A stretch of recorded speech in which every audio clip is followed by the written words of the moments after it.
Welcome in, Chiefs Kingdom, to Cheifs Latest, your one-stop spot for everything Kansas City Chiefs in 15 minutes or less. It is your host, Calvin Silvers. Happy Friday. Not only that, we are blessed with some Kansas City Chiefs football tonight against the Seattle Seahawks. It's going to be a fun one, but we really need to discuss the elephant in the room. But before we do, if you're listening on YouTube, go ahead and hit that subscribe button and turn on those notifications. And if you're listening on Spotify, Apple Podcast, or really any podcast platform, go ahead and leave us a 5-star review, as it not only helps me in the channel, but it's going to help you stay up to date with everything Kansas City Chiefs. Now, I mentioned the elephant in the room, and that is the Rashee Rice saga. It drags on. I don't know if we're ever going to get an end to all this drama, but his NFL disciplinary hearing is set for September 30th now, which is a bittersweet win for the Kansas City Chiefs and Chiefs fans, as we'll now have our wide receiver one for the brutal stretch of the first 4 games. That's right. We face the Chargers, the Eagles, the Giants, and the Ravens. 3 of those teams made the playoffs last season. So again, we need Rice out there. Yeah, it's been limited, but we've seen that trusted reliability that those two have. We have seen that trusted duo that those two have. And it's backed up by the stats. Look at Rice's breakout rookie season. Look at the start that he had last season. I'll dissect that a little more here in a second. But if you look at his 2023 season and his 2024 hot start, obviously this is someone you want on the field as much as possible. So yeah, bittersweet. We're going to have him for the first 4 games here, and it's going to be brutal stretch. But because of that, we're now faced with likely, and it will happen, a mid-season suspension.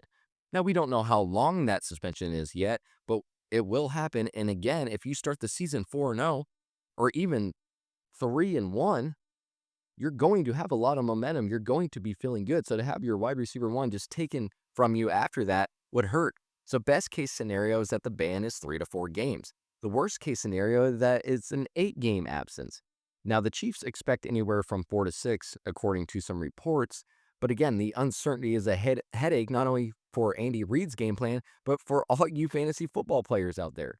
What are you guys going to do? Are you going to draft him knowing you'll have him the first 4 weeks, but don't know how long you'll have him after that? But we do know what he can do and what kind of damage he can do early on in a season. He'll rack you up some points early on. So that's a tough decision not only the fantasy people have to make here, but also Andy Reid. I think his job might be a little more important here, but who's to say? But yes, again, losing Rice midseason, especially after his breakout rookie season, his 2024 hot start, that's going to, put a lot of pressure on this offense, especially someone that's already leaning on Worthy, someone that is now leaning on a recovering Hollywood Brown, an aging Juju Smith-Schuster, a rookie in Jalen Royals. You don't want to put too much pressure on all those guys, especially, like I said, some injured, some new, some aging. You got a mix of everything in here. But again, if we look at Rice, I said I was going to dissect it a little more. Last season, before his injury, 24 catches, 288 yards, and 2 touchdowns in 3 games. He was leading the league there. His 2023 rookie season, 79 receptions, 938 yards, and 7 touchdowns.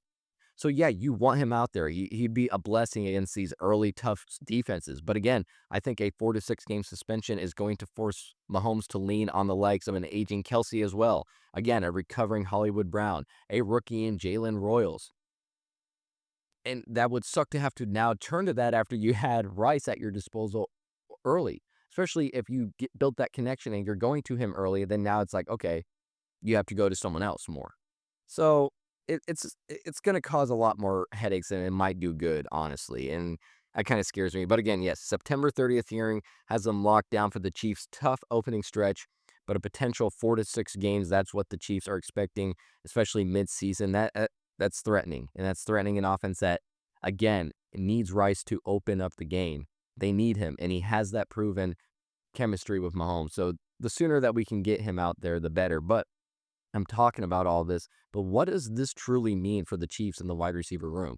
Again, he's locked in for at least the beginning of the season now. So now you're looking at a crowded room where you have to probably cut some more people. Maybe you didn't expect to cut as many early because you thought Rice was going to be suspended.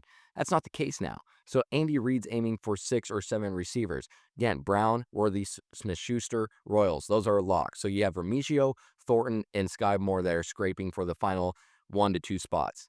Dave Toub's been pushing for Remigio as the primary punt returner, so that gives him a special teams edge. Again, Thornton, too, he has that 4-core special teams role, including gunner. So that strengthens his case as well. So I think Sky's more lack of impact. He's never lived up to the expectations we thought that he might have. I think that makes him the odd man out. Also, Brownlee, despite maybe what we thought could be some potential there, I think he's also at risk here. The Chiefs keep 7. Again, Rice's 2024 hot start, leading the NFL in reception and yards before his injury, shows his value, but that suspension is coming. So losing a proven piece like Remigio or Thornton, or even more, again, who is lacking coaching support, would be or could be a misstep. But again, we have that suspension hanging over the offense. It's just hanging right above us. It's annoying, but it's going to be doing that now.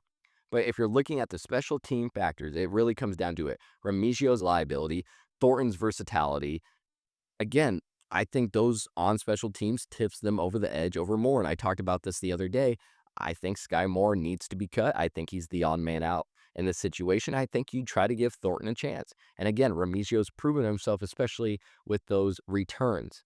I I don't blame keeping Thornton and Remigio. So again, Rice's roster spot helps the Chiefs' early season offense, but his looming 4 to 6 game suspension puts pressure on Remigio and Thornton to outshine Moore, which I think they are right now for those final wide receiver spots. And again, I think special teams is really the deciding factor for those two, or at least the two assets that are going to help them.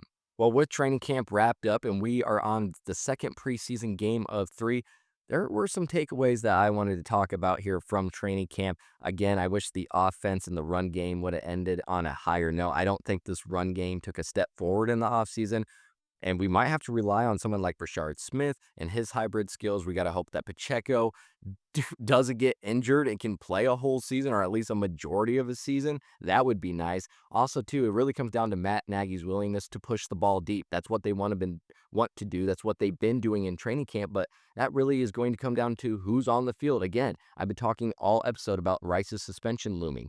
Brown's still recovering. Smith-Schuster is aging. So if you don't even have Rice out there to even open the field up, what's the possibility of going deep? Again, too, the O-line's left side, it's still a question mark. Yeah, we like Simmons, but Sua Mataia cannot lock down that spot, and that's worrisome. So that's going to raise some concerns for Mahomes. And yes, while Simmons has looked good, he's probably going to have some games where he looks like a rookie. And maybe it might be these first 4 games that are against brutal defenses. But some more takeaways here is that the secondary is a bigger worry. Again, Fulton's limited camp reps. Leave Najee Johnson stepping up as a first-team fixture. Connor's slot rollover safety. That kind of feels like Spags is experimenting here and there. Christian Roland Wallace is an option, but again, Connor's corner snaps, signal some flexibility over specialization. But in a bright takeaway here, the rookie class, though, it's a bright spot. Simmons, Noel Williams, Jeffrey Bassa, Gelati, Royals, Smith, they've all flashed at some point in training camp.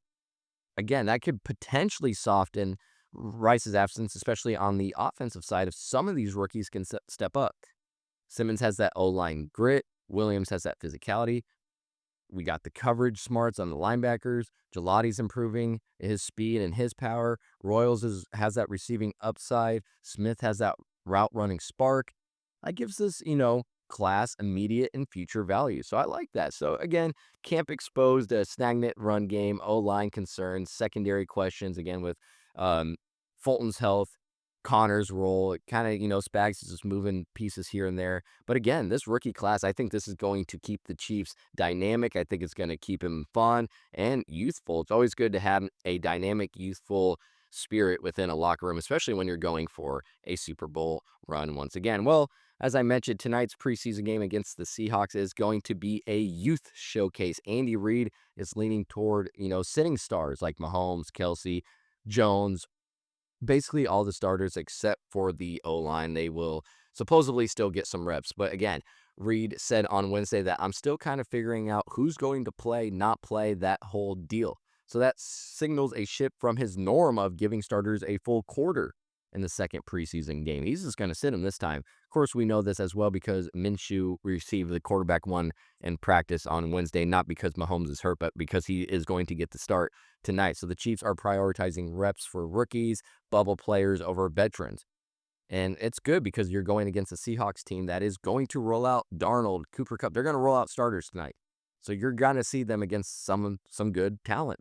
So this approach makes sense to elevate players like we just talked about, Remigio, Thornton, even someone like Royals, but it risks rust for the starters heading into week one, especially with that preseason game three. Will Reed play his starters at all? I would like to think so, but we don't know that.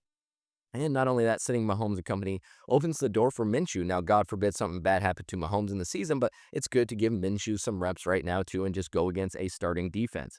And this all is just going to give Beach and Andy Reid some clarity on their 53-man roster and who they want. So the Seahawks, starter-heavy lineup, that's going to test Casey's backups. I think it's going to be good for them. It's going to make tonight a crucial proving ground for anyone that's on the roster's fringe. So it's going to be a lot of fun. I'm excited. And that is all that I have for you on this lovely Friday. You are watching Chiefs Latest. I'm your host, Calvin Silvers. Again, I appreciate everything that you guys do in terms of commenting, subbing, leaving 5 stars. It truly, truly means a lot. Go ahead and comment down below what you think of this Rashee Rice update and what it means for the offense moving forward. Would you rather have him have his suspension at the beginning of the season or in the middle like it's going to happen? And also just let me know what you thought about camp and if you took anything away from what you saw if you were there. Well, that is all that we have. And until next time, have a good one.